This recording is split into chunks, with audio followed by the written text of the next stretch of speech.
Assalamu alaikum wa rahmatullahi ta'ala wa barakatuh, dear viewers, and welcome back. The purpose of our series is to be a reminder for those who have some knowledge in regards to the subject of the journey towards Allah, and at the same time is an awareness and education for those who have a little or no knowledge about this very subject. Because without knowledge, nothing can be conquered. Without knowledge, we're always in the dark about what we should not do, and therefore we get more harm than good by us being ignorant, especially in regards to the journey to Allah subhanahu wa ta'ala. Allah subhanahu wa ta'ala created the human body, and by looking at it, you can see that it is divided to three different parts or departments, if you will. The head, and you have the chest, the stomach, and the private part, the farj. And each one of them represent something, a job, a duty to be fulfilled. The head represents knowledge. That's where the brain is. The chest represents al-iman, faith. That's where the heart is. The stomach and the private part, both of them represent desires. The person who strikes the balance for each and every part is the one who is successful. Should an individual pay attention to one part over the other, the balance is not fulfilled, and therefore the harmony for which Allah subhanahu wa ta'ala created the whole body for is not going to be achieved. To understand it better, let's think about how Allah subhanahu wa ta'ala created the planet Earth and put creations to live on this planet. Namely four.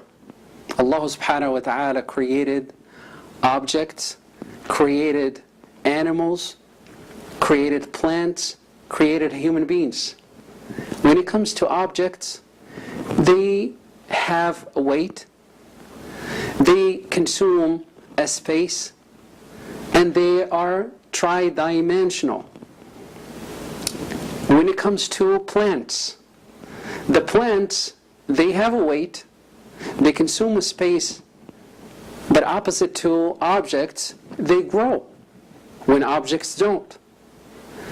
Animals, they do have weight, they consume a space, they grow, but they also move around. They move around to do their own things Allah subhanahu wa ta'ala created them for. And when it comes to a human being has a weight, consumes a space, grows, move around, but also Allah subhanahu wa ta'ala bestowed upon him and honored him with that which is greater and that which distinguishes him from the rest of the other creations on earth, aql and qalb. The aql is the ability to reason and think, and that ability takes place in the heart, not in the brain as so many thinks. It's not where the brain, it's not in the brain that the aql, the reasoning takes place. It does take place rather in the heart. In short, Allah subhanahu wa ta'ala, when He referred to the son of Adam, He reminded him of the bounty that Allah ta'ala bestowed upon him by referring to the heart, the chest, and the head. Did not refer to the stomach or the private part, because in those there is a common denominator with the human being and the rest and the animals for that matter. That's why Allah subhanahu wa ta'ala didn't even refer to it, because that's not what distinguishes the human being from the animal. Allah subhanahu wa ta'ala said in Surah An-Nahl, the bees, chapter 16, in verse 78, Allah subhanahu wa ta'ala says, وَاللَّهُ أَخْرَجَكُم مِّن بُطُونِ أُمَّهَاتِكُمْ لَا تَعْلَمُونَ شَيْئًا. Allah subhanahu wa ta'ala brought you out from the wombs of your mothers knowing nothing. وَاللَّهُ أَخْرَجَكُم مِّن بُطُونِ أُمَّهَاتِكُمْ لَا تَعْلَمُونَ شَيْئًا وَجَعَلَ لَكُمُ السَّمْعَ وَالْأَبْصَارَ وَالْأَفْئِدَةَ. And then He gave you the hearing, the sight, and the heart. لَعَلَّكُمْ تَشْكُرُونَ. So that you may give thanks to Allah subhanahu wa ta'ala. Look how the reminder is of that which distinguishes the human being from the animals, and that is the hearing that's in the head, and the eyesight, and the heart. So between the chest and the head is what distinguishes the human being from the rest of the animals. Otherwise, should the human being ignore what the heart is for and what the head is for, then the individual is going to focus on the desires, the stomach, and the private part, which makes him fall in the category of the animals, as Allah subhanahu wa ta'ala says, إِنْهُمْ إِلَّا كَالْأَنْعَامِ. They are like the cattle. They are like cattle. بَلْ هُمْ أَضَلُّ. They are even worse than the cattle. Why? Because the cattle, they do that which Allah subhanahu wa ta'ala created them for, and that is to grow and to multiply, to eat, multiply, eat, multiply. So they are doing the job they're supposed to do. Not only that, but Allah subhanahu wa ta'ala also reported a reality that we don't know of, but it is true when He said, وَإِن مِّن شَيْءٍ إِلَّا يُسَبِّحُ بِحَمْدِهِ وَلَكِنْ لَا تَفْقَهُونَ تَسْبِيحَهُم.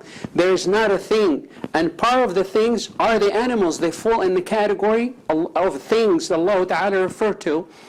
There is not a thing except that it praises Allah ta'ala, although you do not understand the language by which they do that praise. In short, Allah subhanahu wa ta'ala bestowed upon you and I the bounty of al-aql in the heart and the head with the hearing, and with the hearing we can acquire knowledge. With the eyesight we can see the signs, the miracles of Allah subhanahu wa ta'ala, how things are created. A learning tool is through the hearing, through the eye, and with the tongue. You can also do the dhikr of Allah subhanahu wa ta'ala and communicate that knowledge, communicate the act of worship Allah subhanahu wa ta'ala created you and I for. Now the Prophet sallallahu alaihi wasallam, when he comes again to the path towards Allah, the journey we're supposed to take towards Allah, a hadith that was collected by Imam al-Nasa'i and Ahmad on the authority of Abdullah ibn Mas'ud. He said, the Prophet ﷺ one time drew a line on the ground for us, straight line. And then along that straight line, he drew short lines on both sides of it, short but so many of them.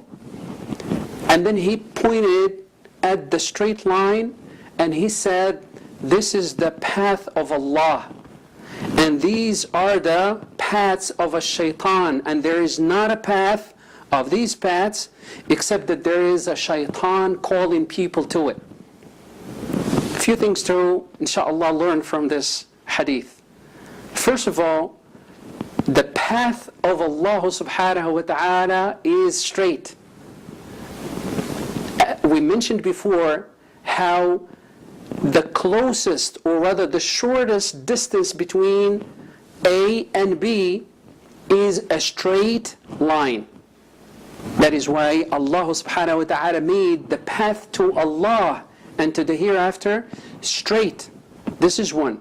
Two, the wisdom behind it being straight is also that it would help anyone who would set his foot on it to make it to the destination, the hereafter, and to Allah, safe and sound. Sooner or later you will, as long as you remain steadfast. 3, the Prophet ﷺ rather mentioned that there are so many paths. Those paths are of the shaitan. Now, the straight path is, for 1, straight. 2, it will get you to the destination.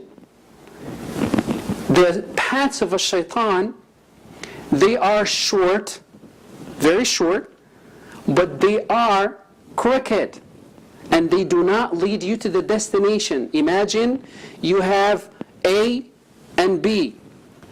The other destinations, they are going away from the B, which is the destination. All of them, they are off the main path, as-sirat al-mustaqim. How could they possibly lead the individual to Allah subhanahu wa ta'ala and to the hereafter? The Prophet sallallahu alayhi wa sallam in this hadith is talking about also how as-sirat has a shaitan, meaning what? The animosity that Iblis, the name of a shaitan, who defied Allah Ta'ala when he was commanded to prostrate to Adam alayhi salam. From that point out, he raised the flag of animosity and hatred towards Adam alayhi salam, and therefore towards all of his offspring, and took an oath upon himself to mislead all of the offsprings of Adam. And this is the manifestation of his oath, and that is for a shaitan to have so many side paths alongside the straight path to mislead the sons of Adam. And we will come to see how those paths are real.